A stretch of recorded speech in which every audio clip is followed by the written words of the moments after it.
Woohoo, everybody. Welcome to Spirit Sessions of View of the Light today. Come on in for your family hugs. We're so glad you're here today because today we have a guest he goes on amazing adventures, but he knows how to tell the story so good that you feel like you're there. Your skin crawls. I mean, it's so good. You get the chills and everything. So go to our YouTube and like and subscribe, share this out. Hello, Lisa. Come on in, you guys. It's not the same without you. Rhonda, tell us about your amazing guest today. Thanks, Teresa. I would like you to meet Jim Perry. Jim Perry is one of my favorite podcast hosts.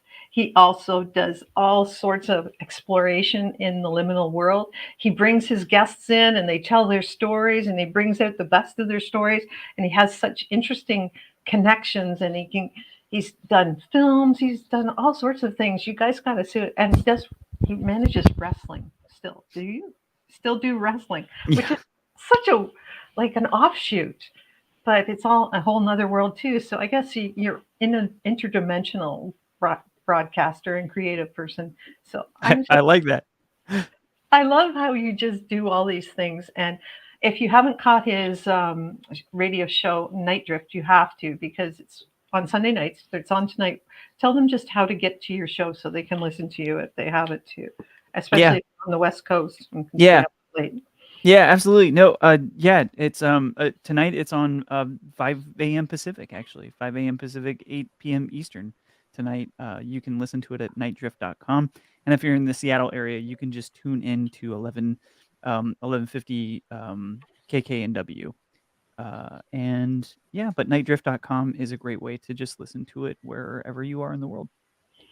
And I usually listen to it when it's rebroadcast on your podcast because it's just perfect timing for me, and it gives me my thrills and chills for the week, and also guest ideas because I do sometimes just fish your guests. Yeah, so I love it. I love how you do it. Now you've been on some adventures since we talked to you last, and you've been to some interesting places. Were you at Skywalker Ranch? I'm sorry. Got that wrong. Skinwalker Ranch? Skinwalker. Wish you were at Skywalker Ranch. Star Wars Ranch would be cool. Yeah, that would be cool. But Skinwalker Ranch, were you out there?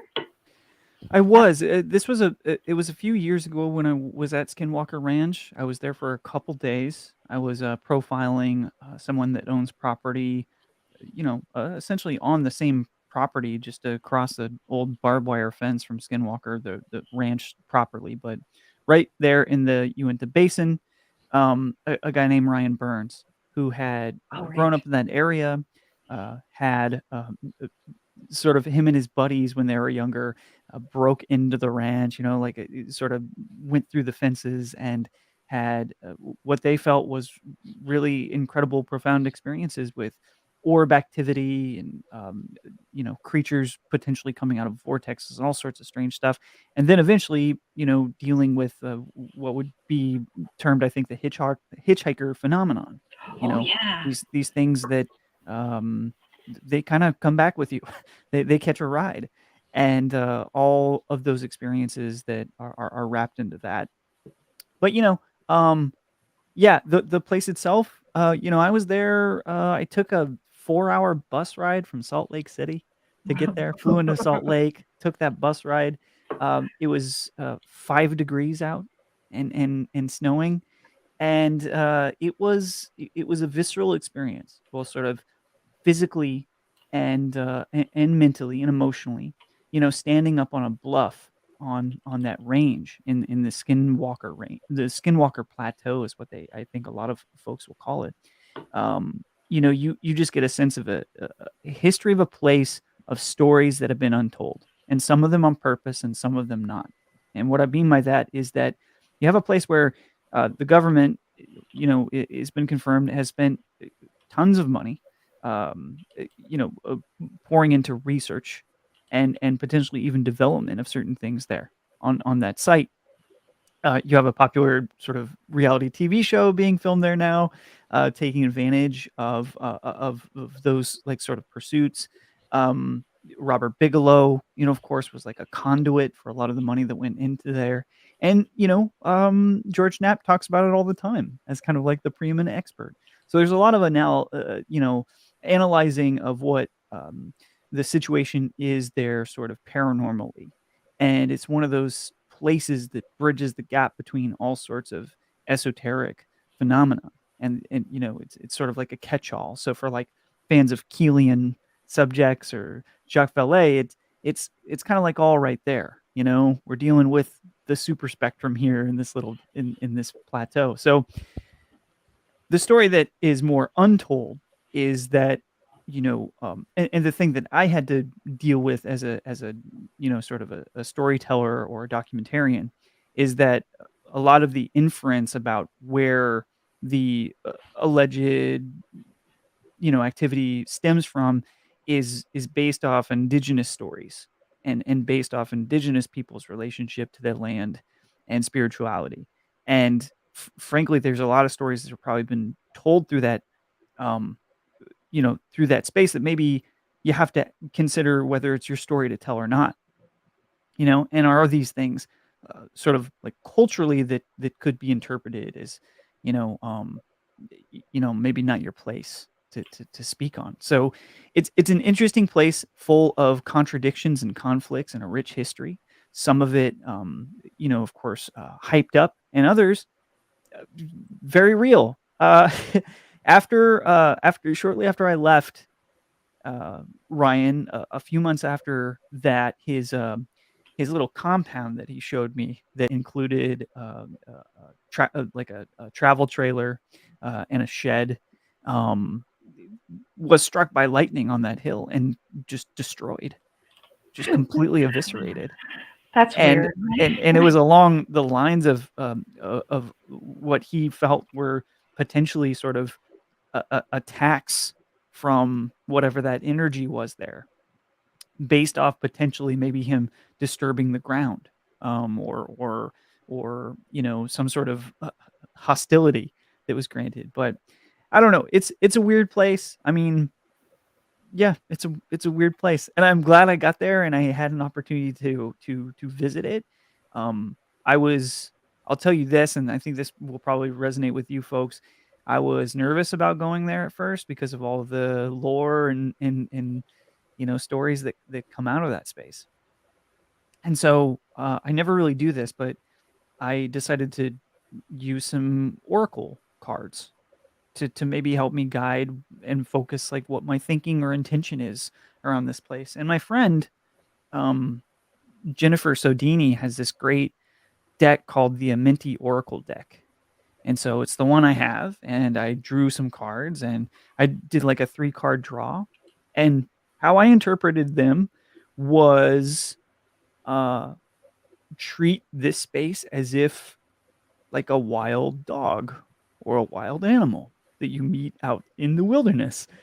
Um, be respectful of their space.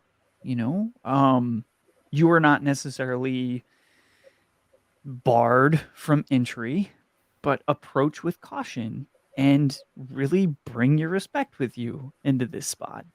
And so that's how I read those cards. That's what they presented to me. And I just tried to remember that all the way through. And I've been very lucky that within the years of my adventuring, I have not experienced sort of any hitchhiker phenomenon. Like nothing's ever come back with me. I've got a process in place that works for me that helps protect me from bringing things home or, sort of experience anything detrimental, like while out in the field so far.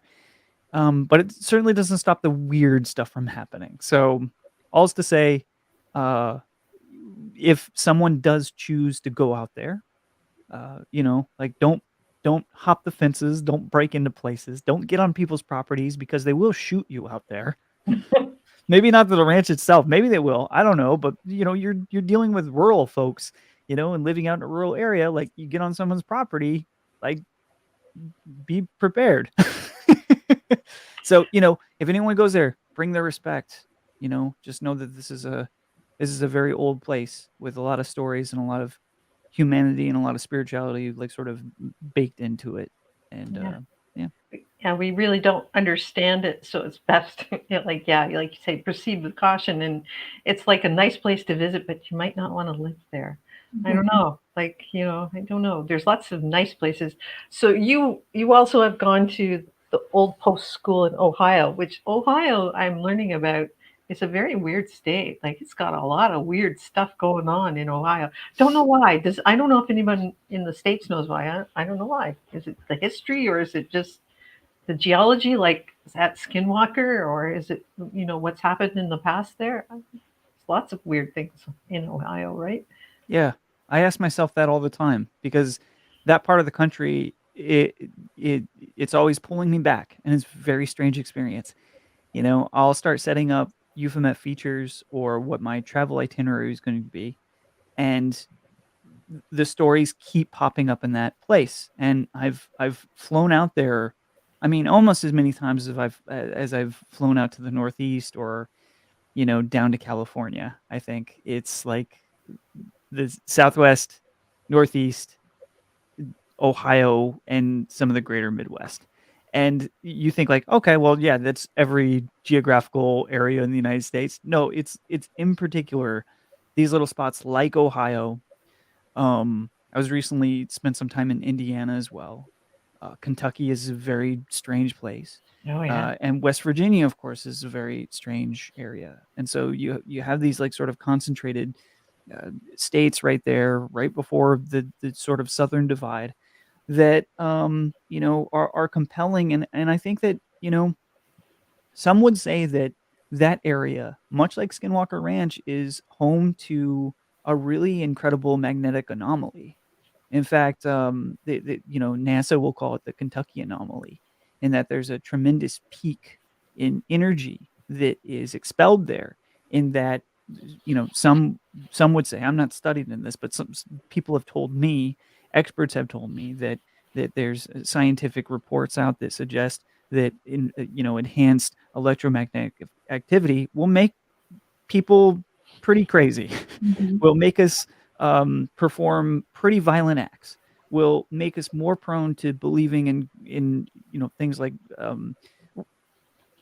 potentially cult-like behavior can be more accepted in these sort of states, and potentially a thinning of the veil, if we want to call it that, an ability to whatever that is, whatever that phenomenon is, it brings us closer to it, seemingly. Or So we can see it better in that field of Right. yeah, electromagnetic whatever frequency that's being emitted. If it just kind of right. phases, like tuning in the television, like Right. with rabbit ears. Is that what's wrong with Florida? Because Florida's got the crazy. Yeah, Well, it's that's kind of a line, right? all sorts of crazy going on there. Uh-huh. Yeah, I was recently in Florida too. I was for the first time exploring sort of the outside of Orlando and trying to find like, okay, well, there's been a concentration of magical thinking going on here in the Orlando area for forever, and of course, like we can talk about it, Disney being a big part of that. But I think that like we don't. There's a weird thing where I don't think we just choose where to do things. I mean, imagine a possibility that we're almost influenced or drawn to put things in certain places. Maybe it's not conscious, and then only after the fact, with sort of a keen eye, an analytical eye, do we discover that these places that we have placed things all line up to some degree to present a more powerful interaction, or to create a more amplified experience. And potentially, has Disney, has that empire, has that kingdom been placed there because sort of energetically there's something more rich there that can amplify what that is? I'm not sure, but I do know that the surrounding areas, you know not only steeped in sort of human history of transient nature of a place where all sorts of peoples and cultures had come through, whether through trade or development. It's really an incredible mixing pot in Florida, or a melting pot, or whatever the nomenclature you'd like to choose. But there's significantly haunted locations all throughout the Orlando area, and I got to spend the time with Ting Rappa, who believes she's sensitive, has sort of intuitive psychic abilities that manifests in what she considers a relationship as being a ghost ambassador.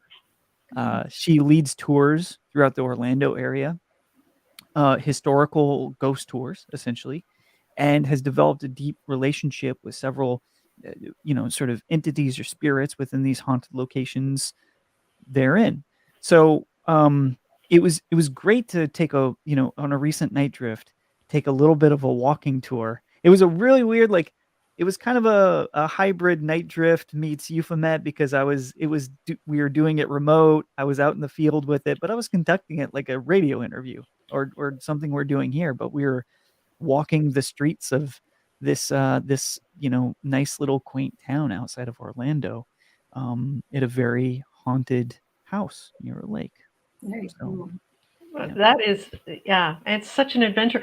I know there's a big, huge cave system through Kentucky, and Tennessee, right, where Teresa lives. And actually, I know there's a cave system and things under Florida. So I don't know if it's like the whole line. I remember watching a show where they were diving in the caves in the Everglades and going underwater caves. And Oof. it was just terrible to watch for me. Yeah. Mhm. So, but they went for like hundreds, like kilometers and kilometers. So I just wonder if that whole cave system, like the Earth is on this level on top, and then there's a whole other community maybe living below Earth, and we don't know about because Yeah. they don't come up, and God knows what's down there because Mhm. we don't really go down there, Yeah. beyond Yeah. the light that we can Yeah. see. Many have suggested throughout the ages even that, like, something is happening in those caves. We've seen it popularized. I've never said that word before. That was the first time, and I couldn't say it. We've seen, sort of recent popular web series and books and podcasts that are starting to try to unravel that relationship geographically. What is going on in that area? And one of the things that keeps coming up is our relationship, our sort of deep relationship with caves and cave systems. And even poetically, there's something there about our relationship with caves. A recent Euphomet feature that I did was on an individual that sort of got involved in chaos magic, was trying to find himself in a lot of different techniques. It all sort of like wrapped up his whole journey of finding himself through experiencing doppelganger activity and all these different things, revolved around finding himself at the back of a cave. And there, of course, there's allegories and myths and legends about our relationship to caves coming in, coming out. They are, a liminal space as well, right? But,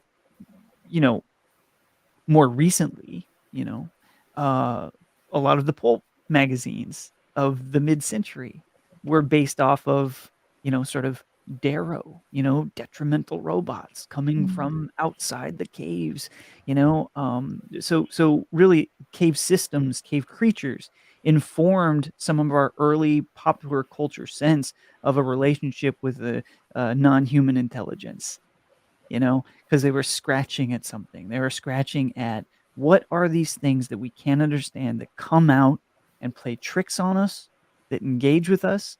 Are they from the sky? Are they from underneath us? Are they above? Are they below? And the caves always, I think, just like in the sky, just like underwater, these are where just like from deep within the woods, unexplored woods, these are where the cryptids come from. These are where the saucers emerge, and it's almost as if consciously we are collected together in towns and cities and communities. And outside of our collected consciousness brain space, right, that hum, outside of the hum is the other. Yeah. And that brings that possibility. And, when you have so much of that space, like the Mammoth Cave system, right, that extends all throughout those areas, that's a lot of other space. That's a lot of liminal space. That's a lot of, if there is elevated magnetic activity, I don't know how these things work. I'm not a geologist, but that seems like a lot of space for a lot of waves to be bouncing around underneath our feet to only be blasted out into our imaginations, right? Yeah, we don't even know what's creating that extra magnetic field. Is it from the earth? Is it being channeled, funneled up from the core? Or is it something that's down there making that? And we don't know, right? Yeah. We don't Right. do enough exploring. And, I'd love to go see the caves, but Just not the underwater ones. Mm-mm. not, well, not really. Yeah, I've gone in a few caves up here and it gives me the creeps, but even being up down there. Yeah. I can't even do snow forts very well. That's all I can say. It's fascinating, and the cryptids, that brings us to the Northwest again, where you live. Like you're planning on going to Mount Shasta. Is that one of your plans in the future, maybe? Yeah. Mm-hmm. Yep. Yeah. Yeah. We had that brief conversation offline where I was going through our conversation feed to find someone that you had recommended for a Mount Shasta Yeah, Paul of journey. Venus. Yeah, Mount Yeah. Shasta tours. He's Mhm. very interesting, and he'll take you on all the cool weird sites in Mount Shasta for sure.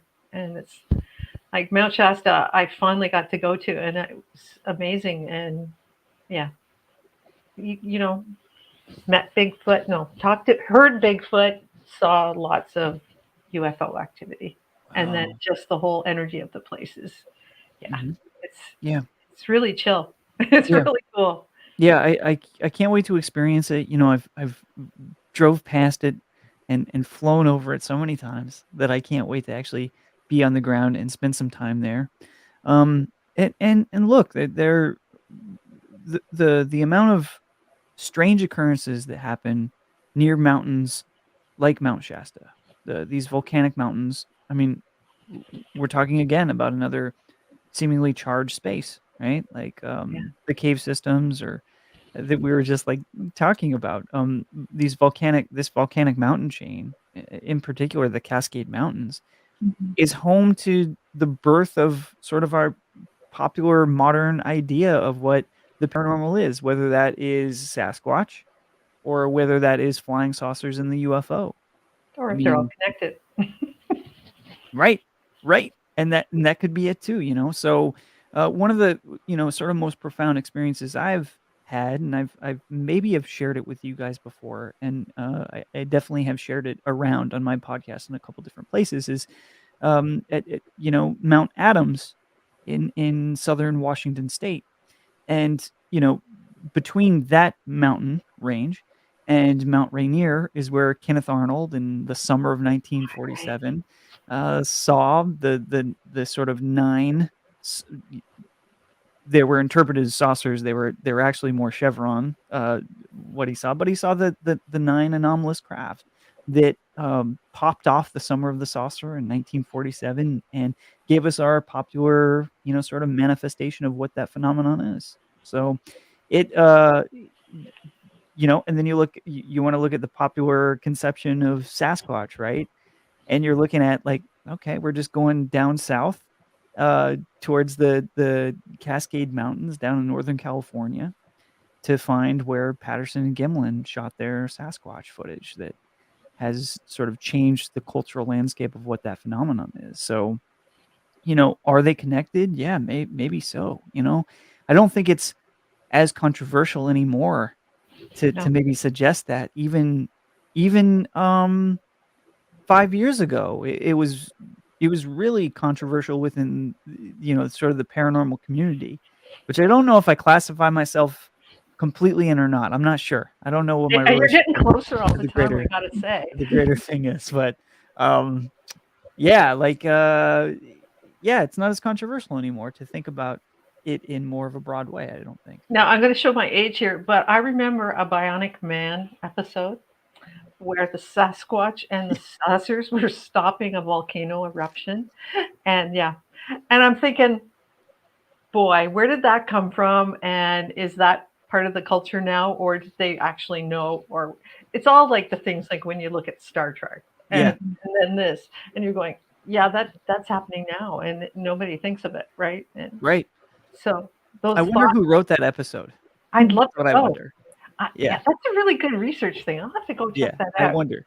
Because Oh, the thing that I'm discovering, recently I've been researching the careers of some of those great, sort of 1960s, 1970s paranormal researchers, is that even before then, and sort of more mid-century, you know, these guys and gals were all moonlighting, and or their main career was like in entertainment, in creating scripts and fiction, and even to this day, some of the more profound voices in sort of the experiencer phenomenon, for example, Whitley Strieber, right? I mean, he came to prominence with being like people thought he was going to be the next Stephen King, at one point in time. So there is an interesting thing that does occur where popular fiction that starts to inform what our perspective on these things are is more closer to reality than what we could have imagined when we're watching the Bionic Man, going like, well, that's really funny, I wonder, and really weird, and perhaps it's coming from someone that they're writing that, but they're like, I want to get some of this in here. they're 'Cause, like, tapped in, and yeah, I'm and writing this book about it too, and I just want to. and it's like the thoughts are energy, so they come from somewhere. We don't make them up. Mm. We don't make anything up. We grab it from wherever, and it comes down to us, whether it's from the past or present or future. And like we always say, that the truth is stranger than fiction. And I don't know how much really fiction is. My sister, who loves to read biographies, I say, oh, well, biographies are more fiction than fiction is. So I usually, so I say, fiction has lots of truths in it, and they're just disguised in different names. Change Yeah. the names of names. Well, what's interesting, one of the things that I keep coming back to most recently, is that I've discovered that a lot of witnesses to or experiencers of the phenomenon are more hesitant to share their stories because not exclusively of like sort of the built-in shame element that has existed there for a long time for experiencers to share their story. People don't want to be looked at as crazy or like off the rocker or whatever else, and they want to be trusted, right? It is also coupled by the fact that so many experiences are like straight out of movies, are like too good to be true, are exactly like something that like would happen, like that's Steven Spielberg, like sort of inserted that it makes them more hesitant to share because it adds on to this fact, like, well, they're not going to believe me. They're going to say that you just watched that on a film or you just read that in a book. Like it's too good to be true, and so that's the power of these interactions, is that experiencers more often than not seemingly have this profound relationship to what they're seeing as being so close to popular culture that no one would believe them. Yeah, and I think it's all soft disclosure. What we're seeing on like it's almost like, is the phenomenon following the media, or is the media following the phenomena? You see sort of bursts of same kind of movies or same kind of shows coming out at the same time. Activity ramps up. Yeah. Well, yeah. yeah, and a lot of screenwriters, a lot of producers. Listen, these are creative folk, and creative folks, in my experience, are maybe more likely to be tapped in. These are artists, right? Yeah. Like they already explore, identify, and give sort of real estate to their muse or their inspiration or the intuition. They're tapping into potentially inherent psychic abilities or something, and maybe sometimes not even giving credit to it. Maybe they don't. Potentially, some of these folks, maybe they don't. Maybe they're not religious, but a lot of these folks find spirituality in different things, and they find awareness and their place in the universe in different methods, right? And I think a lot of that is imbued into the creative work that we see around us, because these people, a lot of them, if not directly related to a conscious disclosure movement like soft disclosure, are in fact experiencers themselves. Yeah. They're just experiencing themselves, like they're telling you a and me, story. and they're Yeah. telling a story. And like maybe they won't even tell that, to people specifically, like at that party or something. Maybe they won't share that. Some will, more are in the entertainment industry starting to come out and tell their authentic stories. And I think it's because there is more respect within the communities of sort of like UFO, UAP, tech culture, right? Like you have very smart people going like, yes, this is something else. We don't know what it is. And even if, as some allege, that is a smokescreen for something, right? If that is like something else, if Lou Elizondo and these guys are still spooks, and they're it's some sort of programming, even if it's awakened this idea around the water cooler that it's more acceptable to talk about these things. Well, when it comes out on the front page of the New York Times, like, are you going to argue with that source? Right. So This- they're saying it's true. They're Yeah. exploring it, and we're all going, yeah, but we knew that already. But Right. now we can say it and say, I told you so, to all those people that thought you were kind of Mhm. face. Yeah, and it's unresistible because I've had a few conversations with Ralph Blumenthal, who co-authored that New York Times story. And the story itself is so irresistible because it has to be, when a person sits back and thinks about it, one of the biggest stories ever. Yeah. Right? Like one of the biggest stories ever. It's funny that it of course it entered into our cultural lexicon in a new way. Of course it entered the conversation in an authoritative manner and allowed us to like talk about these things with sort of normal folks, like civilians, right? Like folks that maybe are not involved in the paranormal every day. And it has to that article's credit, to Ralph and Leslie's credit, created a bridge for others to not just share their UFO experiences, but to start to share their abduction or contact experiences. And it's no coincidence that after or during the process of writing that piece that landed on the front page of the New York Times, that Blumenthal was also working on the biography of Dr. John Mack, right? And interviewing whatever sort of namesake they would want to, experiencers, contactees, abductees, interviewing these people and hearing these stories, that these type of stories are just not supposed to be true. This is so unreal. How could this be happening?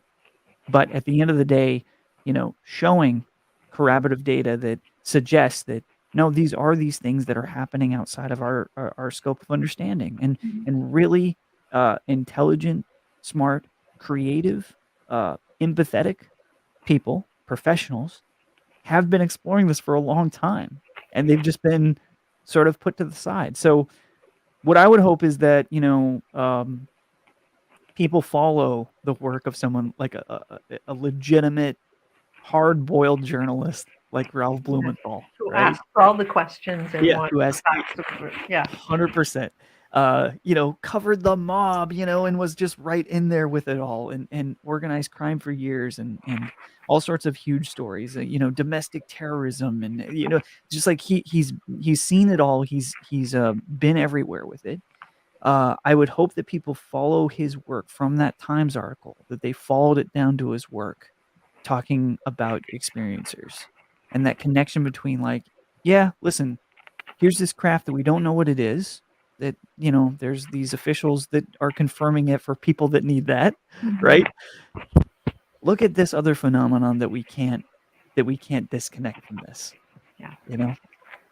It opens up, and that's what scares people because, you know, some people are, oh, I don't want to see a ghost, terrified. They're always there. You know, that's the thing. Things are always there. We can't see them. It's like if you were colorblind, you can't see color. It doesn't mean it's not color. Or if you can't hear certain things in music, it doesn't mean it's not there. It's nothing to be afraid of just because you can't see it. Or maybe because you can. It's not, no one else can. It's incredible where in the last 50, 60 years, the march through this all has been. I remember when Walter Cronkite came on the air and told us it was swamp gas. And I was like little, and I'm thinking, that's not swamp gas. Like, what the hell is swamp gas? Like, swamp gas. Oh, he's talking about UFOs. It's swamp gas. Yeah, okay. All my life, well, 6 years, I hadn't seen swamp gas. So, you know, I still remember seeing them in black and white TV telling us about swamp gas. Why those things pick up on a young person's mind, like, no, but we know it's not swamp gas now. I think we've all come to that conclusion. That it's not swamp gas. It's more than that. Yeah. And, you know, things like Dr. Stephen Greer, whether you like him or don't, he's brought it forward again, and that we can contact. And we've all know that when you notice the void or notice the things, they notice back that you're noticing, and that there's always a communication. Like, it's interesting. It's interesting. The CE5 work, we wouldn't have even thought about doing that.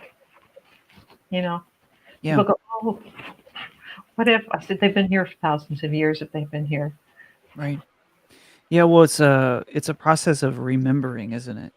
I mean, a lot of the techniques that someone like Greer practices or has utilized in CE5 are not so different from practices held in spiritual traditions for millennia, right?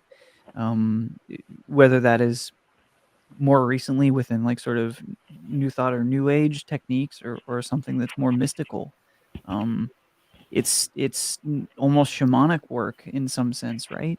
This ability to not only potentially manifest but communicate with these other energies in an almost ritualistic way. And that's what's so funny about that is that at CE5, for even if there are detractors, there are elements that I believe based on experience really work. And why, I don't know. But that for some that may be on the fence for what a deeper relationship with that unknown or that other side or energies that exist or the possibility of things like the possibility for even energy work to exist, for example. I feel like CE5, because of like the popular nature of UFOs, is like an entryway to all of that, because it gets like folks to open their mind and then see that like, oh my gosh, well, if this is true, well, if this happened, well, if this worked for me, what else is true? What else is there? And I think like holistically, potentially that'll help create like a more thoughtful base of individuals that experience that, whether they, you know, subscribe to everything within that kind of I don't know, ideology. I'll call it an ideology of what some Greer and CE5, those in the CE5 community believe in. It definitely it opens the door for a lot of different discourse and exploration, which I think is really, really important. Yeah, I think that heart coherence, or that thing where you reach out with love, it can only help the whole world and help everyone if we could all connect and reach out, like connect our hearts together with that power. We know there's a field in our heart space and we can connect with others. That it can connect through time and space and everyone. I think it can only make the world a better place. Mm-hmm. Yeah, and I don't think a lot of people talk about how it feels to be in those situations personally. You are potentially someone that, okay, let's just indulge me, and we'll break it down for a second on how sort of personally this could benefit individuals. Like not even accounting for any sort of contact, right? So you're a person that has a sort of an interest that has been generated by sort of the movies you've watched, and you are a fan of X-Files, and you saw the UAP stuff, and you had an uncle once that saw a UFO, and maybe you did yourself, and you want to have that feeling again. And so you have no one to talk to about it, right? Like except for a Reddit board or the podcast that you listen to. And you don't have a community for it until you find this meetup for CE5. And you go, well, like, I'm not doing anything on a Saturday night and the weather's good. It's like a hike with some people up in the hills, like outside of Los Angeles or in Los Angeles. I can do that. Like, that sounds like, and if I don't like it, I can get out of here, right? So you show up to this thing and automatically you're like there, and people are already talking about like what happened last time, and they're talking about like this new documentary they found on YouTube, and they're sharing advice about like how to maybe they went to yoga that morning and didn't eat sugar or something, and now they're experimenting with that. And automatically you look around and you go like, oh my gosh, I found a community. I found a community that I didn't have before. Now you're hiking up into the hills and you're meeting people, and they're knowing your name, you're knowing theirs. And this is different from when you go to the gym or something.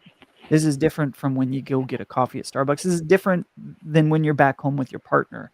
And you're realizing that you're talking about these things that you actually care about much more than what you had even considered before. You thought this was going to be kind of a fluke and like an interesting anecdotal experience, when you're discovering that like, oh my gosh, the implications are I'm up here with maybe a bunch of new friends to contact aliens. Is there anything more cool than this? Like, what is going on here? So you found yourself in that space, and you got to your destination at the top of the hill, and now you're starting to like do breath work together, and you're sitting there with like your new friends, and you're sharing space, and now you're practicing sending love out into the universe together. And in the dark, you sit there and you realize that there is something greater than just you in this world, that there are not only things that we can't understand that are special, but there is a connection to human beings that is potentially even more important than any of the unknown around us. And you're grounded in it. And you're connecting that experience with sending love out in the world and hoping to connect. You realize you've already connected. You're there. You've already connected. And that's what is so cool about the possibility of not just CE5, but people getting together to explore the unknown. CE5 is a great opportunity for that for people. Or just not even CE5, just sky watching. Let's just say that, you know, we don't have to brand it, like whatever it is, like it doesn't need to be branded. It's just going out there with new people that you can, that they're part of a trusted community, potentially, like don't get yourself in trouble, and just being a part of that. And it's awesome. I think you just channeled that all. It's just awesome. It gave me the tingles, and it did. And I remember being on Mount Shasta with a group of people that I'd been with all week, and let's go do this, and we did. And we were laughing and giggling, and it's like one of those late night pajama party things that you get into when you're a bunch of women together.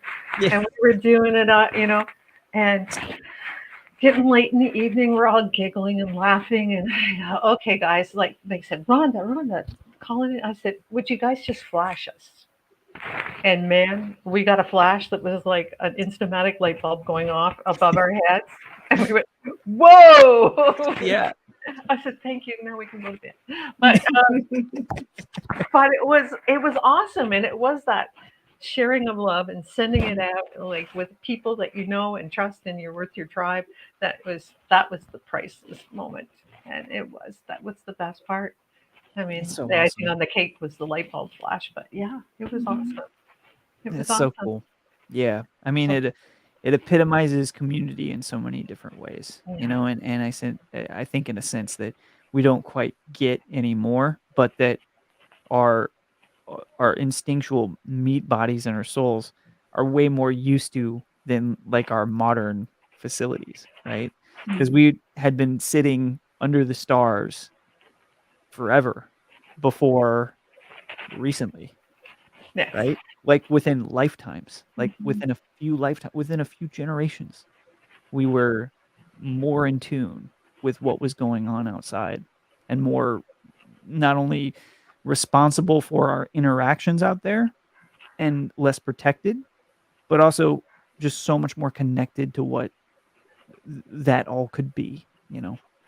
yeah. I mean, just with people that had never seen the Dark Knight Scott, Right.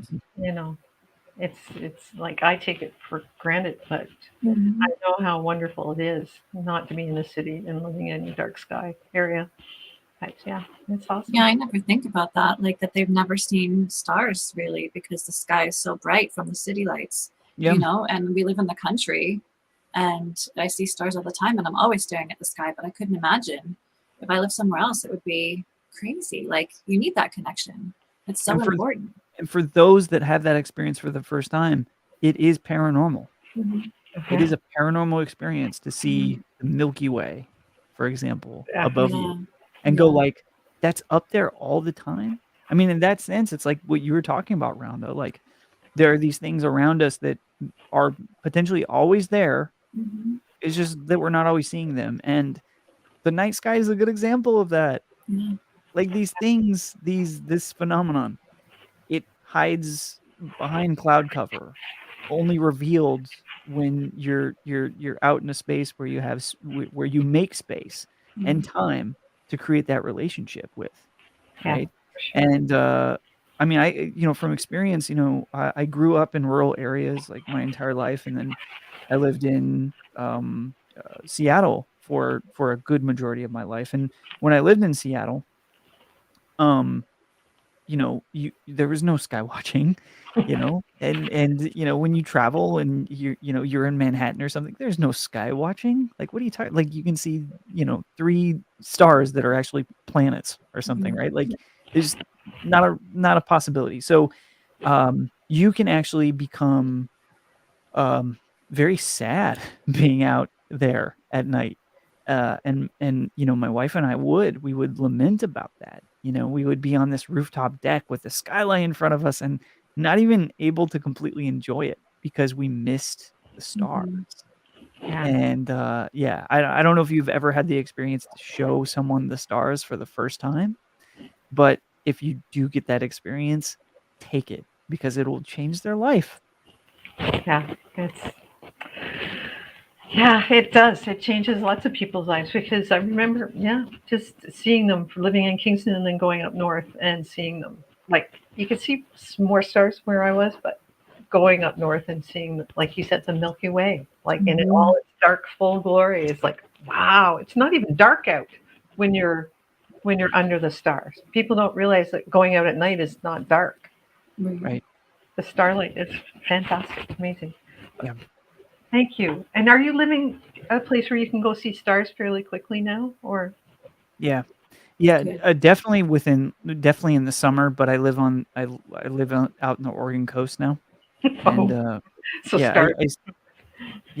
I spent a lot of my youth here, so it's kind of a little bit like coming back home, but, we are afflicted by, a marine layer most of the year, so we've gotta choose our spots, and, but, we live a little bit inland in, like, sort of farmland, but it's a very quick drive to some of the most sort of untouched Mhm. remote coastline on the Oregon coast.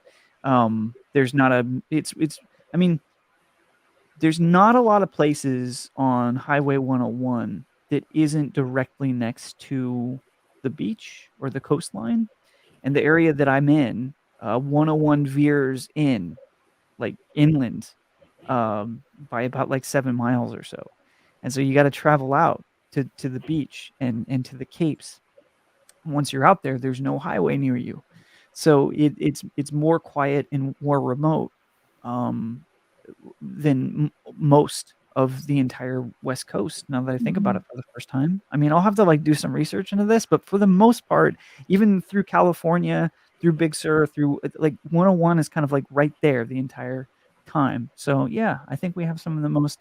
So, anyway, so on really great nights, I can, drive out to the Cape or something and, have the sort of roaring ocean, surrounding me, from below, and then have the unencumbered sky up at night with just a couple, sort of flickering lights from maybe fishing boats out at sea. And it's yeah, it's a I don't I'm straight edge, so I don't experiment with drugs, alcohol, or anything like that. And so hallucinogens or things like that are not my trip. But I would suggest that there is a similar state folks can get in by just laying out in some grass and being a part of all that wilderness. Oh yeah, it's high on life, man, for sure. It's a whole different. It's a different trip. Yeah. I think about the open space of like the endless sea in front of you, the endless sky above you, and how it really gives you perspective of just how much there is that you are part of, like how you're connected to all of this infinite space and time. And it's just, I think that would be just such a huge, in that darkness, but that, I don't know, just something so spiritual and so soulful in that experience that's awesome. Such a magical space you get to be in. Yeah, thank you. I mean, it was very much on purpose, It's like, as and it's a topic I've been very interested in that I'm actually going to start exploring on Euphomet as a new sort of sister series. And that is this idea of the sort of the paranormal story or history of places, of cities, of culture within that, in communities. And that one of the more interesting facets of that for me is that when our city spaces become, sort of exclusive, and thrust individuals out that may be sort of like carrying the torch for the weird, where does that go? Where does that magic go that lives in these places? So, Seattle was a very good example of this. The amount of money and the sort of technocracy that has occurred, like within that city space right downtown, it's pushed tons of people out of town, including myself, which it didn't make economic sense for me to live in downtown Seattle anymore. It just did not. When I knew what was available just a few hours away. And that was someone that myself, who is a magical thinker, who I think likes to bring that approach to a lot of things that I do, and I left, and I'm not the only one. And so where do people like that go to then find and create magic opportunities? What happens to the energy of that haunted house when it's bulldozed and a glass tower is constructed? Does Where it does stay? where does that Where go? does it go? Yeah, Wow, that's right. crazy. What happens with that? So I'm very interested in that idea of these places. Then, I mean, does that then create a liminal space because of that disruption? Like, is that a created liminal space? Is that a window area now? Because there has now been, and listen, if we're talking about energy, let's just speculate for a second. This haunted mansion or something, or this this haunted 3-story apartment building, bulldozed over, an 18-story tower of glass and steel is constructed. This modern behemoth. Is that a tower now for that energy? Oh yeah, Is like a it? focal. Yeah. Yeah. Is that channeling that into something Amplifying. greater now. Mm. Like, are people moving in there and seeing shadow people every night? Like, so that's fascinating to me, for a lot of different reasons. And I think, I don't even know how I got down the stretch, so apologies on this. I'm No, just that's in great. speculative rant mode here, but um, that relationship between those places that magic used to reside, where it resides now, and how the shape of our culture is changing, what these places are, and where it goes, and the people within. Yeah, it's Yeah. sort of, it kind of reminds me of when people say, well, your house was built on a native Right. burial ground. Mhm. And that's why you have all this energy, or this was the site of a battle, Mhm. back forth, and now that's why you have. So yeah, where does it go? Does it always stay in place, and do the does the steel and glass become like a conduit for more energy because it can hold that Right. resonance, and sort of like the pyramids, energy generators. Well, yeah. Well, I mean, you guys have more experience than me with work and energy and using natural elements and crystals, for energetic purposes. I mean, these buildings are made Of out course, of crystals. Mhm. Would that suggest to you that there's a possibility that they could be a container or an amplifier? Absolutely. I think you're Absolutely. right. I mean, that's just, I've never explored Tesla's theories of how energy generation goes on, but maybe it all And what if, ties yeah, in. what if they're actually harnessing it and directing it somewhere and we're not supposed to know, that that's what's going on? Like they could be harnessing it and projecting it in, certain, like, I mean, satellites are up there. We don't know what they're doing with it. We have no clue. So that's an interesting concept, really. This is what I call our spiritual jamming session, where we just kind of throw in things and come up with new things. I think we just started a new conspiracy theory for There we Reddit. go. That's what we did. Yay, Bex! Yeah. I mean, but you got to think about it. If they're directing it in that sort of pillar type, tower, it's definitely going to be a conductor to draw that energy up and out, So it's, you have to think about where are they pointing it at? What's it directing it to? Hmm. And what are they using it for? Yeah. Like Empire State Building. I mean, psychic energy in itself is powerful, Yeah. and if they're taking it from, the residual energy that's been left behind by things that have been so powerful that it's stuck, it's continued to be, obviously they can use it for whatever they want once they figure out how to harness it. Yeah. well, Bex, new novel for you. Right. Yeah. Yeah. I agree. But playing devil's advocate, Mm-hmm. I think so many of these people that would potentially be responsible for something like that just have no idea what any of that is, and they're just Probably doing not. it, and they're just Yeah. like, sort of, it's like someone stumbling through like a wizard's apothecary or something and knocking over potions as they're like exploding and turning into mutants, and just like not understanding the consequences of what they're doing. And I see Lisa here That's talking about intentions, and their intentions being something else, right? And so this actually goes back to you, Bex, like their intentions being of money, Right. right? Power. Of investment, of power, right? And so their unintentional, like, sort of deconstruction of that haunted house and building this amplified tower with the intention of not thinking about any like consequences, but their intentions of being, well, we're going to sell these, we're going to make money, it's like powerful, blah, blah, blah. Now have they reverse engineered what that situation would be if they were conscious of what they were doing anyway? Like if they're Right. conscious of using it as an amplifier for nefarious purposes or to create power and generation, like they've done it anyway, even if they're not conscious of it. Right. Right. Well, the thing is that it's all under the illusion of control.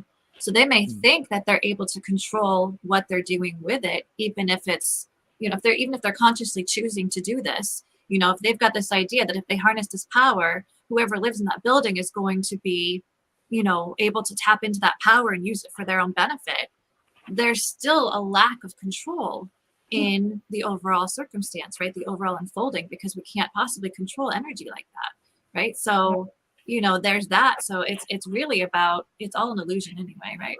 So I mean, you have no Teresa control over says any this of is it. why we keep clearing the ley lines. Yeah. That she sends out her dragons, and there's a lot of people on Earth doing grid work to clear power and ley lines and keep things clear, and that's their mission here. They just, they're grid workers, and they keep the energy grid that's around the Earth like a Wow. beautiful ball of sacred geometry. Yeah. I was completely unaware of a process that individuals would do for like clearing ley lines and Yeah, like geographically. They intend the dragons, seventh dimensional. Well, Teresa, speak in here and tell us what they do, because you're a worker. Okay, I only got into this through working with the collective, and then somehow that directed me back to the energy of the ley lines. And then something Cryon said about a lot of spaces that you might find interesting is a lot of the places that cross have energies that help each other, but sometimes the energies cancel each other out. When that happens, you got tons of magic and anomalies and little people and all kinds of things that go on. A lot of hospitals from way back are built on ley lines because of the higher healing energy.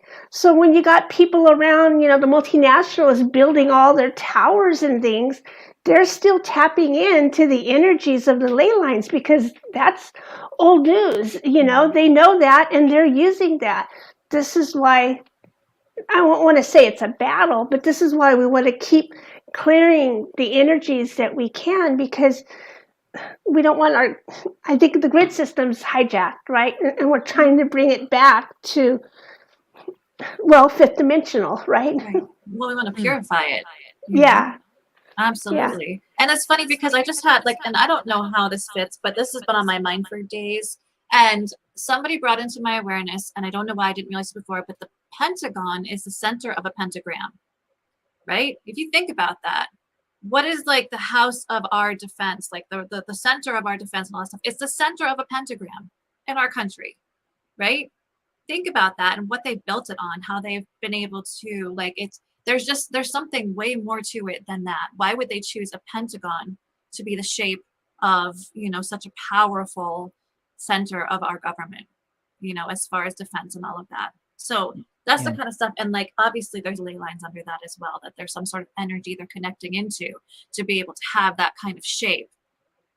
You know, there's definitely a lot more going on there. You know, obviously Washington, D.C. has a lot more going on than, you know, than we really tapped into. We're starting to get an idea, but, you know, things like that.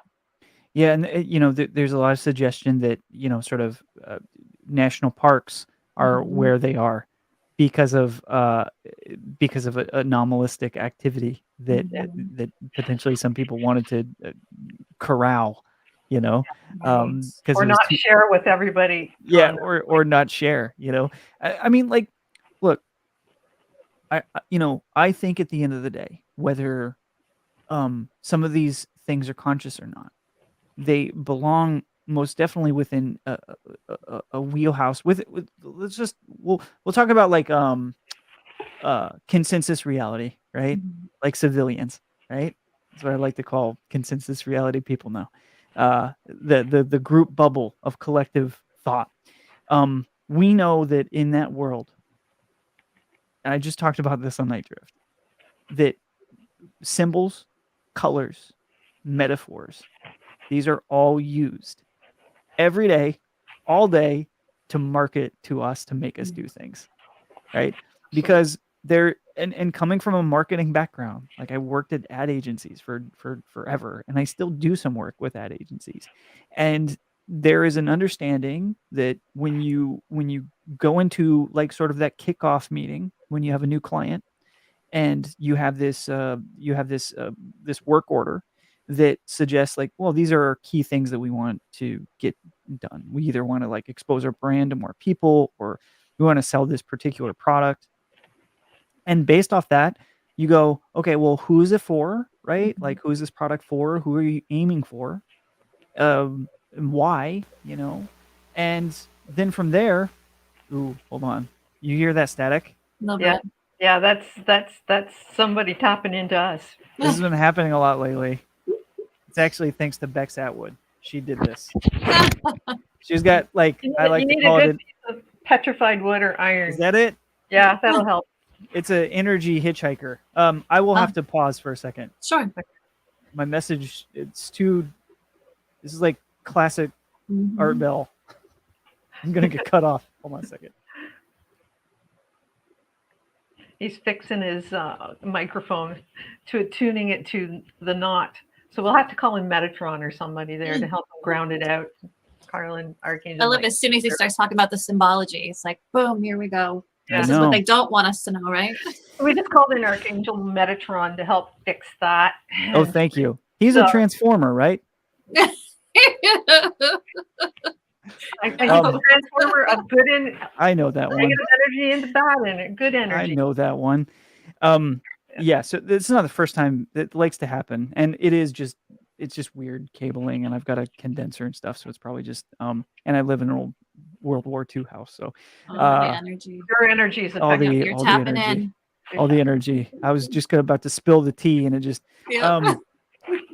no. So anyway, yeah, symbology is very important. I mean, when you're in those meetings and you're talking about what your aim is, there is a consolidated effort by many brains channeling all their creative energy into tricking someone into doing something, into programming them with smiles on our faces because we're trying to make it funny and fun and exciting and maybe educational. And but at the end of the day, we're tricking someone into buying something. And it goes to show that we've been using symbols to not necessarily trick people, but to program them forever. And of course we do. We're trying to put together a sense of, in the Pentagon's place, right? Like a sense of power, a sense of monolithic responsibility, a sense of ultimate protection. If it's not good enough that there's sort of these massive walls around this place, there's two sets of massive walls. Like, there's an interior. It's like, it's so guarded that it's like, well, we're just going to have an interior courtyard that's even more guarded. And it's, it gives this sense of ultimate superior sort of military prominence and power. And our secrets are right here, but you cannot see them and you won't see them. So even at the very, very, now, not to say that's all that there is, because I don't think there is. And I think it shows that these things are these places, seem specifically placed in certain locations and in certain formations, to create a greater overall, whatever, like their own energy grid partition. Yeah, their own amplification. So. True. I think so. It's crazy. It's been so cool having you on, and we don't want to take up your day since you have another show to do tonight. And, Bex, you have some questions for Jim, because we always love the Jim, like the Bex questions. Yes. All right. So the first question is, if you had to choose a song to be the theme song of your life for right now, what would that be? Oh man, this is a really hard one. Because I mean, I listen to all sorts of different types of music, and I don't have specific favorites. I was trying to look at my Spotify to see like what I've been listening to lately, and I've been revisiting a lot of Nirvana. So I don't know if there's a particular song, but I mean, Lithium is at the top of the list here. So I would just go with that. Like I would just say they just released an anniversary collection, which was some remasters and stuff. So very cool. That's a good one to revisit. Good choice. And I just all of a sudden felt guided to ask you this question too, because it's appropriate for you. But what's your favorite podcast you're listening to right now? Oh wow. Here's something weird about me, is that because I'm so deep into podcasting, I don't listen to a ton of paranormal podcasts, that's for sure. Okay. And so like my interests are sort of very broad when it comes to that. But I won't hesitate to give a recommendation. but let me be informed about it just real quickly, and maybe even ask your next question, Sure. and Okay. I'll have something prepared here. Okay, so the second question is, what's your favorite crystal that you could be working with right now, you like to hang out with, whatever? Yeah, so I don't have a favorite crystal right now, but Mhm. I do have this thing that Oh, sits with me quite Organized often. pyramid. very cool. It's Yeah. beautiful. So I sit this on top of my my interface for my Mhm. microphone. Mhm. So maybe this is responsible for It probably picking Your up energy conductor, and it your probably conductor helps of energy. build the EMFs on it. I have a feeling. yeah, and it gets very warm like when I sit it Mm. there. It's like That's so cool. this like I don't travel with this, of course, because that would be uncomfortable in my pocket. Right. But it's always at my studio, and I'm looking at it all the time, and it's got these like sort of different Egyptian scenes, and so Yeah. I'm also like very compelled by triangles, like Mhm. very much so. Like triangles are very important to whatever my creative space is. Sometimes I'll like sort of I don't know if I'll call it. I won't give it as much credit to say I'm meditating, but I'll sit and consider like a triangle for a while, and it seems Mhm. to like calm my nerves. It's sort of very therapeutic for me, Yeah. and it also has a lot of Yes. energy into it as well. Like Yeah. I draw energy, and I don't know what that means. I've asked my mystic friend Tim, and he's told me something at some point in time, but I forget a lot of what he says. That makes so much sense though, because you think about it, like it gathers all the energy and gives it a focal point, right, Mm, at the top. So it's very much helping you to pull it all in and then find a clear focus, right? mm, So it will help settle you down, so it's not feeling like it's all over the place, but it helps draw you in, you yeah, know. mm, So that's very cool. They yeah. say there are Egyptian pyramids in Tennessee that were buried when they built a dam. That's Oh, what that's Teresa was saying. cool. Yeah, What were interesting. the Egyptians doing in Tennessee? Well, there's lots of people that have I been know. in It's North cool America though. before, they say. Oh, Well, absolutely. yeah, there's like the son of Akhenaten or somebody had taken a lot of the treasures when they knew there was going to be a destruction in Egypt, and they brought them over to here. And there's a whole lot of places in like southern Illinois. So between here and there, and even in the Grand Canyon, those caves, they have found Egyptian things. So Wow. I just gotta see these things, That's man. cool. That is very cool. Yeah, Teresa, road trip. Yes, Right. yes, I'm dying for this. It's just way too cool to not see it personally, right? Yeah, awesome. Yeah, she could be your tour guide, Tim. There you go.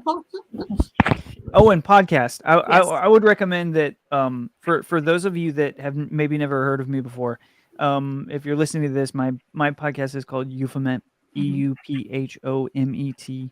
On this podcast feed will be features of people that have experienced something life changing, something paranormal, something unknown, and how that's affected their life. And so that's the predominant podcast is these feature documentaries that I travel out to. I interview these people and we put together these pieces, these features for them. Secondly, there's a bonus show on that called Night Drift, and that's my AM radio show.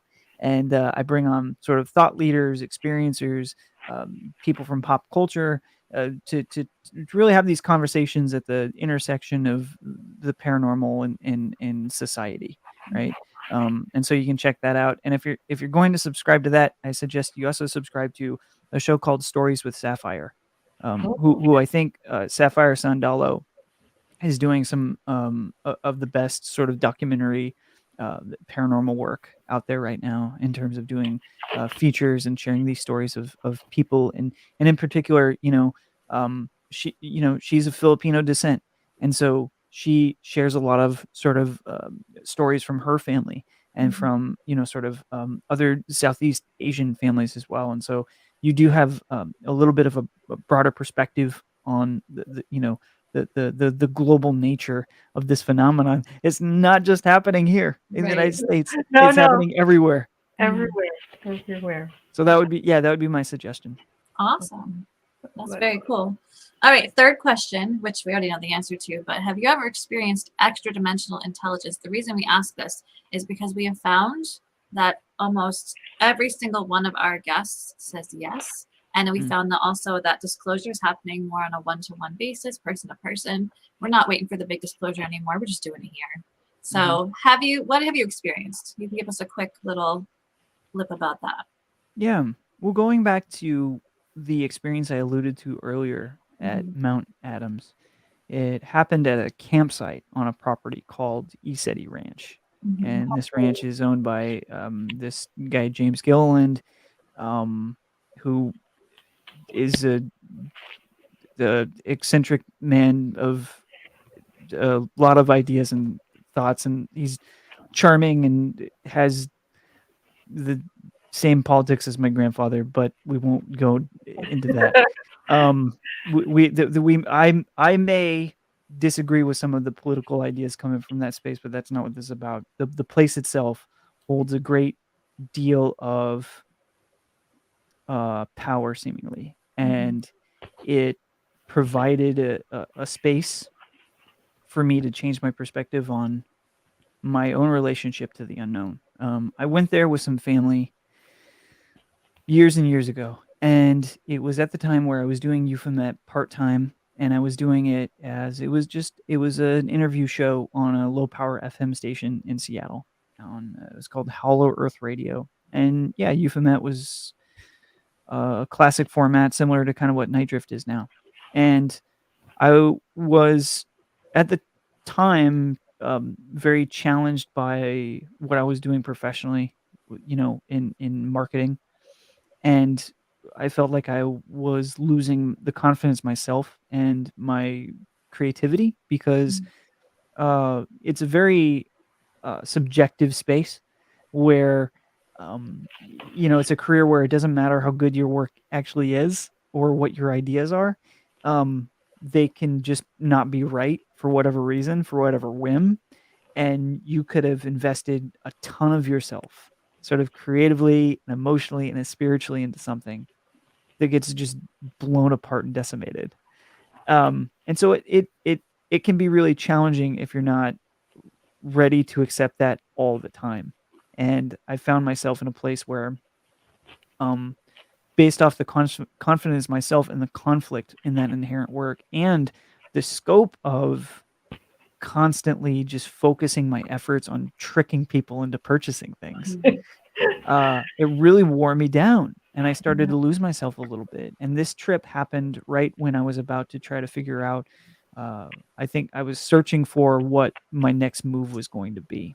And I I go to this place, and listen, if people haven't experienced E17 Ranch, it's very notable for its connection with Mount Adams, as being in the valley there. Mount Adams is right in front of you, and people having experiences with flashing lights that occur on the mountain. Now, on occasion, these are hikers doing night hikes because that's very popular here.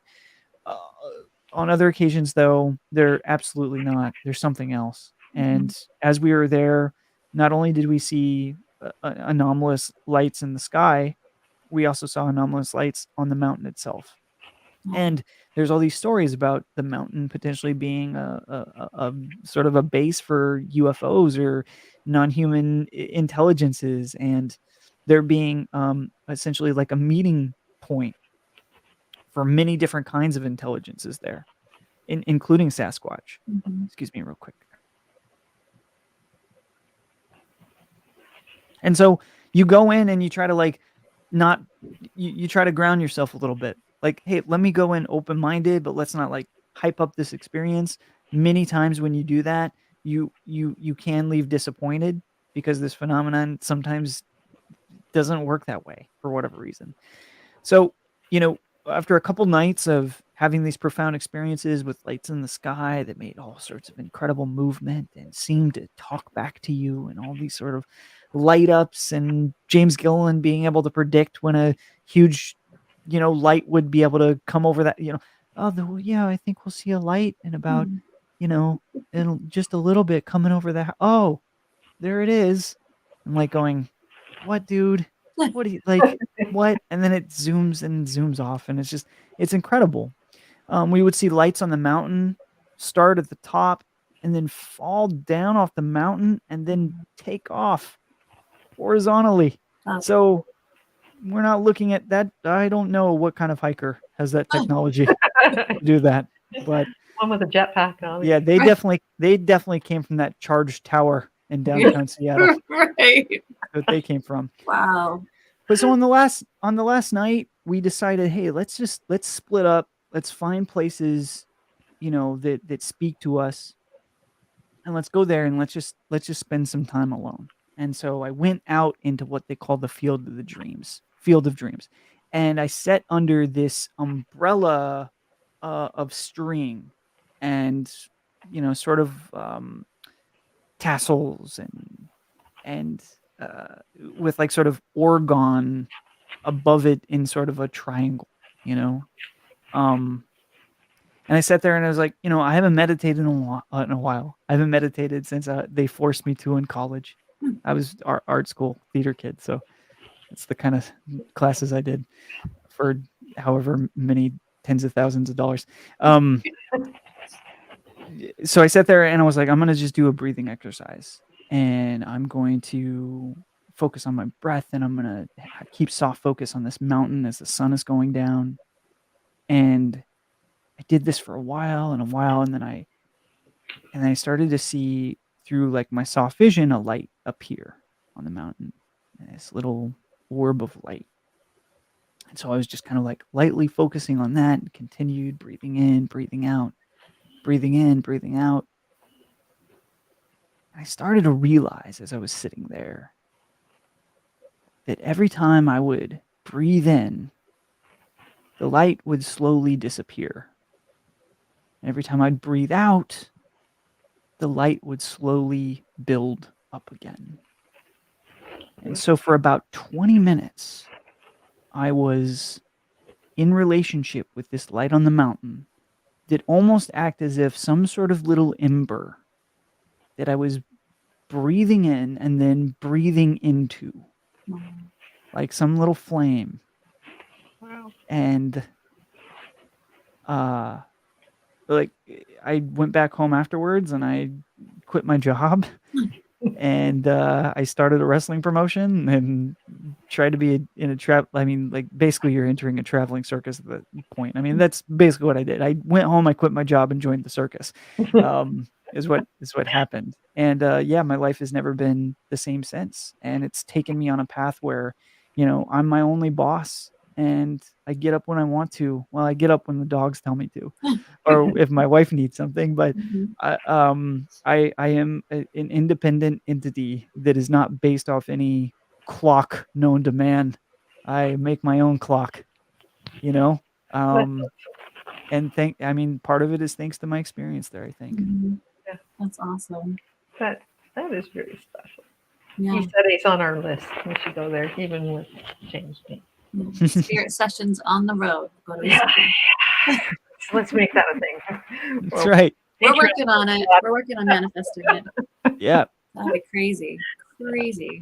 Let's set up for that, Yeah. Okay. Awesome. So thank you so much, Jim. And we've put all Jim's information in the information attached to this video or podcast or YouTube, wherever you can find him. Click his links. You can find his Night Drift. He's got a link in there for Night Drift, and I put that in there as well. And you can go to Euphomet and go to the podcast on Spotify or Apple. I can get you on Apple, but we're on Spotify and Apple too, because I'm just too lazy to do too many things. So yeah, it's awesome. I look forward to listening to you every week, and I hope you guys find Jim as thrilling and interesting and strange and weird and everything else only in the best way. I mean that I do. So thank you so much, guys. Thank you so much. You. Yeah. This if anyone so wants to, fun. yeah, thank you so much. If anybody wants to contact me, just go to euphomet.com. There's a contact sheet there, or it's jim@euphomet.com. Just reach out if you want to share a story with me. If you want to, chat, if you have an interesting place that I should visit, I'm pretty accessible. It takes me a while to get back to people, but I'm pretty accessible, and I look forward to chatting with new people. So thank you as always. It's always a pleasure chatting with you folks. And Really. one day soon, now that we're on the other side of some of these travel restrictions, Mhm. I'll be able to come out and visit you guys. So Always door open. I have the best Airbnb downstairs. okay, to the maple trees we go. Yes, and to my space station that's in my backyard. Anyways, thank you so much, and we'll Yes. talk to you on the other side. I just have to announce the winner real quick before we run Oh away. yeah, that's right. Sorry. Winner of this week's, the last week shared the most and won the Soul Spa meditation is Ansel Monday Johansson. Congratulations. I'll be getting that to you as soon as possible. And please share this out, guys, because you could win, and we'll announce next week. Whoever shared the most wins the Soul Spa meditation. It's an awesome experience. And we'll see you all next week. And happy Easter to the Orthodox people who are celebrating today. To my Greek Orthodox people, Christos Anesti. And we love you all so much. Thank you.